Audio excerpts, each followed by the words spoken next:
We've got Larry Shover in the pits of the CME and our market panel, Eugene Profit Investments Chairman and CEO, and Joe Duran, United Capital CEO and founding partner. But Larry, I want to start with you. So we got good data when it comes to first-time jobless claims this morning, but we also got news out of the ECB saying that they would not be doing anything with rates at the moment. Does this mean that we continue our move to the upside absent any real negative headlines? Well, I think we will. I mean, this wall of worry still has a little bit of room to climb, and I think a lot of it may be because of the ECB, but really because the growth metrics are there right now for the time being. So right now, traders are just trying to interpret all this information, somehow knowing that the ECB wasn't going to raise rates, because stocks really just shrugged their shoulders on that.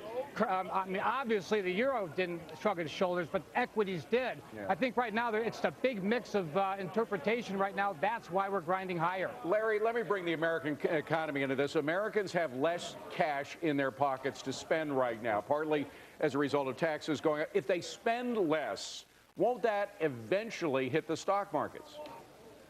Yeah, you'd think it would, and I think that's the question that nobody's asking, David. It's like right now the stock market's being propped up by central banks and also this macro tranquility that we've seen since July.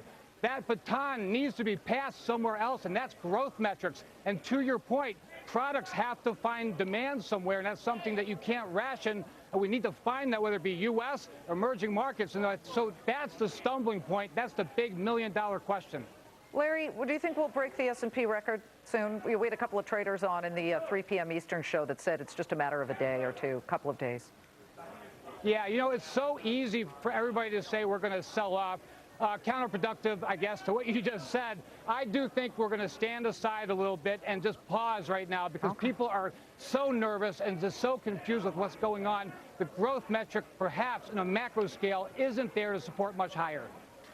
Larry, thanks. Great Thanks, to see Larry. you. Thank you. Appreciate it. Larry Shover at the CME. Let's bring in our market panel. We've got Eugene Profit and Joe Duran. Gentlemen, good to see you. Joe, does this rally continue? Another record-breaking day? I think it does. And I would look, you asked the question whether the S&P was going to break to new highs. I think when you have the Russell, which is all the small stocks having broken to new highs now several weeks ago, and now the Dow, the S&P is almost certainly going to get there. It's just a matter of time. I do think that you're going to start seeing an increase in volatility sometime soon. But I think people are now gone from being concerned about losing money to being concerned about losing opportunities to make money. And so what you're going to see when you hit new highs is a lot more people who have been on the sidelines now saying, you know, we should probably get invested. And that will be enough to create a momentum to push us up higher. Okay, that's an excellent point, Eugene, because some people wonder, does that mean that the rally is over when the slower retail money comes in? Oh, you all missed it. Or do you believe, as Joe does, that there's still some pretty significant opportunity and that momentum, that velocity that comes from money coming off the sidelines in more meaningful numbers is something that will keep this going? Well, Liz, I do think, like Joe mentioned, that it could keep going. But I think, as Larry said, it's for the time being for now. I think that wall of worry is still there. The stock market has people feeling better, but consumer confidence is down. The European economy still isn't improving greatly. The job numbers came in okay, but they're not great. So I think that even though we're reaching highs on the indices, that there is enough evidence out there with the sequester in place that we might see the market sell off at some point. I just don't know when that would be. So for now, we're all happy. All right, Joe, let's get into some of your picks here. And an interesting day for oil. Some people thought it would slide closer to 80. In fact, it went back up well over 90 into the 91 range.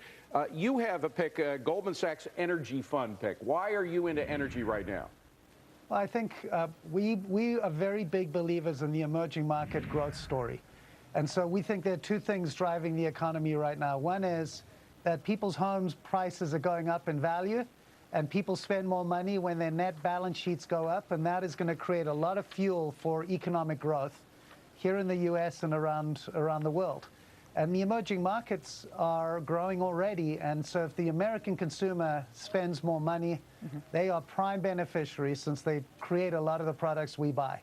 And so they will need more energy, they will need more of everything. So we're just big believers in participating in companies that pay you dividends and that get earnings from the rest of the world as well. And as you know, that's true of not just energy companies, but many companies, including investing directly in emerging markets. Very, very smart investment stock picking ideas on that, at least when you say that's what you want. You want the dividends, but a real opportunity. So Eugene, quickly, you like technology and you like healthcare.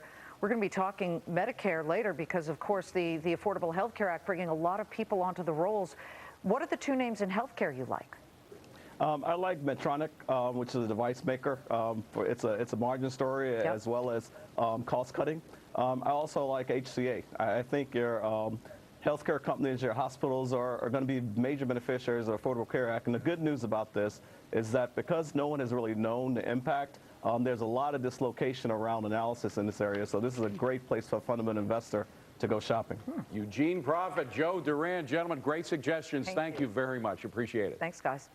Many states cannot afford that expansion we've just been talking about of Medicaid, and that could mean higher costs for employers. Up next, exclusively on Fox Business, Pennsylvania Governor Tom Corbett. He has said he would not expand the program, but is that about to change? Find out here. Very interesting stuff. Later this hour, by the way, an exclusive interview with Federal Reserve Bank of Dallas President Richard Fisher on breaking up the banks and when the Fed's big spending spree needs to come to an end. You don't want to miss a minute of the next hour of FBN.